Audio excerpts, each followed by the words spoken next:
Hey everyone, this is your accounts mentor Kashish and I welcome you all to my channel Successors.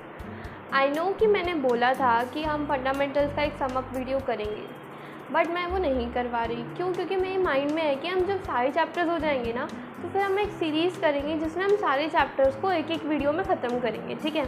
Like revision type भी हो जाएगा एक, इसलिए मैं वो समअप वीडियो अभी नहीं करा रही हूँ। बाकी हमने पूरा चैप्टर फंडामेंटल्स ऑफ पार्टनरशिप ख़त्म कर दिया है।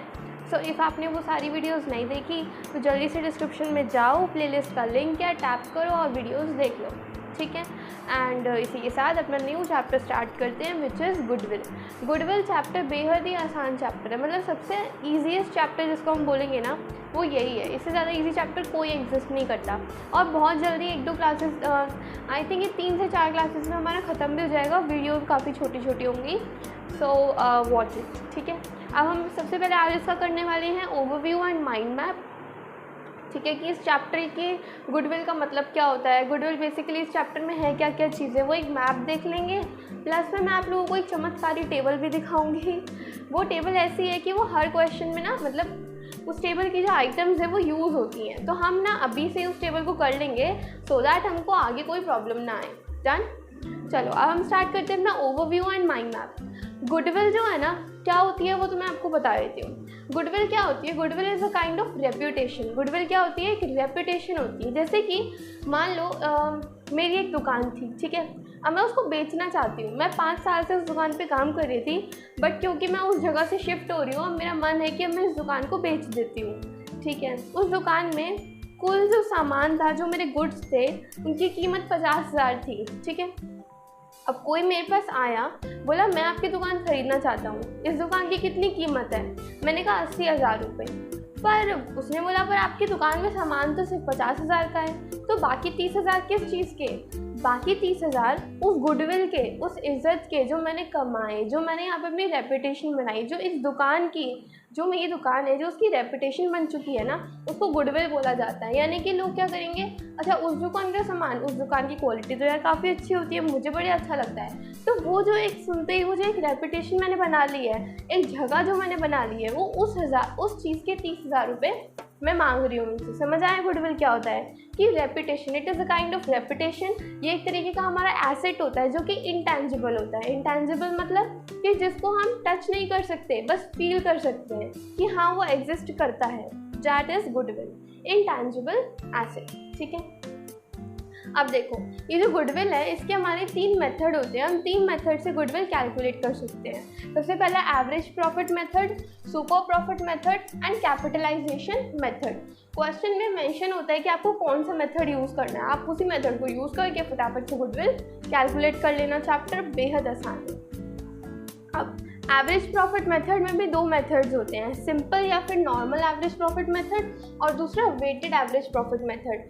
एवरेज वाले में 2 मेथड होते हैं, सुपर में सिर्फ एक यही मेथड है, सुपर प्रॉफिट, ठीक है। एंड कैपिटलाइजेशन में भी 2 मेथड्स होते हैं, capitalisation of average method and capitalisation of super profit method. एक एवरेज प्रॉफिट मेथड और एक सुपर प्रॉफिट मेथड। समझ आया? इसमें 2 मेथड, इसका कोई मेथड नहीं, एक ही मेथड होता है ये, और इसमें भी 2 मेथड्स आते हैं। बस हमें ये सब मेथड का अपना अपना फॉर्मूला है, वो फॉर्मूला सीखना है, उसका क्वेश्चन करना है, फिर फॉर्मूला सीखना है, क्वेश्चन करना है। इस तरीके से इजीली हमारा सारा कुछ हो जाएगा, ठीक है। एंड अब बात आ जाती है इस टेबल की, तो मैं ये टेबल भी अभी आप लोगों को दिखा देती हूँ। एंड इसी के साथ हमारा चैप्टर ना बहुत जल्दी 3-4 क्लासेस में ख़त्म भी हो जाएगा। चलो अब इस टेबल को देखते हैं और मैं बताती हूँ कि ये टेबल कैसे यूज़ होता है। कभी कभी क्या होता है ना कि क्वेश्चन ज़्यादा ईजी ना हो जाए, मतलब कि सिर्फ प्रॉफिट दिया होगा और हम लोग गुडविल फटाफट कैलकुलेट कर देंगे। तो अगर वो लोग चाहते हैं ना कि हल्का सा ट्रिक लेकर आए क्वेश्चन में, मतलब थोड़ा सा लेवल बूस्ट करे क्वेश्चन का, तो वो इनमें से उठा के कोई आइटम डाल देते हैं। And then we have to find out कि वो जो आइटम गिवन है उसको प्रॉफिट में ऐड करना है या प्रॉफिट में से हटाना है, ठीक है। इनमें से कोई भी आइटम अगर हमें दिखेगी तो हम उसको प्रॉफिट में या तो ऐड या फिर हटाकर तब गुडविल कैलकुलेट करेंगे। बस इतना सा ट्रिक है इस चैप्टर में। ये जो चीज़ है ना, इसको अच्छे से लर्न कर लेंगे, क्या चीज़ें ऐड होती हैं, क्या चीज़ें सब्ट्रैक्ट होती हैं, फिर हमारी प्रॉब्लम एकदम सॉल्व हो जाएंगी, ठीक है। हमें ना बेसिकली उन चीज़ों को हटाना है। लाइक मुझे कोई ऐसा एबनॉर्मल प्रॉफिट हो गया, मतलब ऐसे प्रॉफिट हो गए जो नॉर्मली मुझे नहीं होते, जो मेरे नॉर्मल बिजनेस से नहीं हुए हैं, ठीक है। जैसे कि इंश्योरेंस आग लग गई थी तो इंश्योरेंस पे प्रीमियम मिल गया, मतलब इंश्योरेंस का प्रीमियम मिल गया, क्लेम मिल गया मुझे, तो मैं उसको हटा दूँगी प्रॉफिट में से। वाई? क्योंकि हर बार थोड़ी ना आग लगती है। आग तो कभी लग सकती है, कभी कभी लग सकती है। इट इज़ एबनॉर्मल, ये नॉर्मल नहीं है। तो जो भी चीज़ एबनॉर्मल होती है हम उसको हटा देते हैं। सिमिलरली जो चीज़ हमने गलती से हमारा खर्चा हो गया था, एबनॉर्मली हमारा खर्चा हो गया था, हर बार वो खर्चा नहीं होता, तो उस चीज़ को ऐड कर लेते हैं। अभी अच्छे से समझ नहीं आ रहा होगा, इससे समझ आ जाएगा। बेसिकली हमें करना क्या है ना, ये सारी चीज़ें अगर दिखे तो इनको ऐड करना है, इनमें से कोई चीज़ दिखे तो इनको लेस कर देना है। सबसे पहले एबनॉर्मल लॉस, कि अगर हमें कोई गलती से लॉसेस हुए थे तो उनको ऐड कर लो वापस से। Loss on sale of fixed asset को भी ऐड कर लो वापस से, कि हमने कोई फिक्स्ड एसेट बेचा अपना, मशीनरी वगैरह, उसमें हमें लॉस हो गया, तो हर बार थोड़ी ना लॉस होगा, हर बार थोड़ी ना हम फिक्स्ड एसेट बेचेंगे, इसलिए इसको ऐड कर लो। Over valuation of opening stock, oh and you see ये इसमें है, एंड ओ सी यू ओ ये इसमें। ठीक है, मतलब मैं क्या बताना चाह रही हूँ कि over valuation of opening stock इधर आता है और under valuation of closing stock, अगर इन दोनों में से कुछ भी होगा तो इसको ऐड कर देंगे। बट इधर इसका सिंबल उल्टा लिखा है, देखो, abnormal loss abnormal gain, loss on sale of fixed asset gain on sale of fixed asset, over valuation of opening stock over valuation of closing stock, under valuation of closing stock under valuation of opening stock. कोई non recurring expenses, ऐसे expenses जो हर बार नहीं होते हैं, जो regularly नहीं होते, कभी कभी हो जाते हैं, वो लिख लिए। कैपिटल एक्सपेंडिचर को अगर हमने रिवेन्यू एक्सपेंडिचर की तरह चार्ज कर लिया तो उसको, इन सब चीज़ों को हमें ऐड कर लेना है। एंड सिमिलरली जो मैंने यहाँ पे लिखा है इनको लेस कर देना है, आप लोग इसको नोट डाउन कर सकते हो। एंड ऑल्सो अगर आप लोग इस पूरे सेशन की PDF चाहते हो तो डिस्क्रिप्शन बॉक्स में जाओ, PDF ऑफ द सेशन लिखा होगा, लिंक होगा, टैप कर दो और PDF आप लोगों को मिल जाएगी। जो मैंने यहाँ पे लिखा हुआ है ना, सारा का सारा मिल जाएगा। ठीक है, ओके। तो आज का लेक्चर इतना ही था। मैं कुछ बेसिक सी बात बता देती हूँ, लाइक कुछ चीज़ें जो बहुत इंपॉर्टेंट हैं। सबसे पहली कि गुडविल के बारे में कौन सा अकाउंटिंग स्टैंडर्ड कहता है, तो अकाउंटिंग स्टैंडर्ड 26, सारी बातें अकाउंटिंग स्टैंडर्ड 26 कहता है गुडविल के बारे में। ठीक है, ये चीज़ आप लोग याद रखना।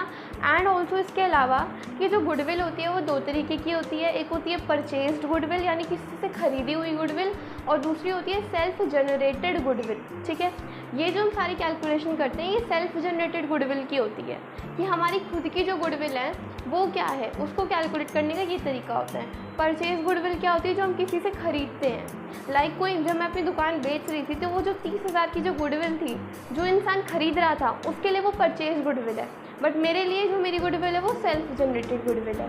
बस इतनी बेसिक बातें पता होनी चाहिए, एंड इसके अलावा ज़्यादा टाइम वेस्ट करके कोई फ़ायदा नहीं है। Thank you so much for being the part of my video. अगर आप लोगों को वीडियो अच्छी लगती है तो लाइक किया करो, शेयर किया करो और सब्सक्राइब करो, और ज़्यादा से ज़्यादा लोगों तक इस वीडियो को पहुँचाओ, बिकॉज जो मैंने प्रॉमिस किया था वो मैं पूरा कर रही हूँ। Now I want same with you. ठीक है, थैंक यू सो मच।